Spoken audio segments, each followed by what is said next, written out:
وہ کہتے ہیں نا کہ کمان سے نکلا ہوا تیر، پستول سے نکلی ہوئی گولی اور زبان سے نکلی ہوئی بات یہ کبھی واپس لوٹ کر نہیں آتی۔ اسی لیے ہمیں اپنے زبان کا استعمال بہت احتیاط سے کرنی چاہیے، کیونکہ تلواروں، گولیوں اور دیگر آلات کے زخم جسم پر لگتے ہیں، لیکن زبان کے الفاظ کے زخم انسان کی روح تک کو چھلنی کر دیتے ہیں۔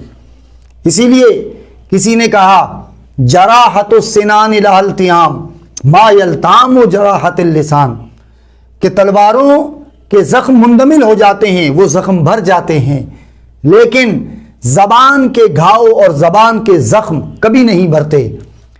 ہمیں غور کرنا چاہیے کہ ہمارے کلمات سے، ہمارے الفاظ سے، ہمارے زبان سے نہ جانے کتنے دل چھلنی ہو رہے ہیں، ہمیں اس کا ادراک اور احساس بھی نہیں ہوتا۔ میرے عزیز بھائیوں، ہمیشہ اپنے زبان کو استعمال میں بہت زیادہ احتیاط برتیں تاکہ ہمارے زبان سے کسی کے دل اور روح چھلنی نہ ہو۔ آئیے زبان کا ہمیشہ درست استعمال کریں یا پھر زبان کو بند رکھیں۔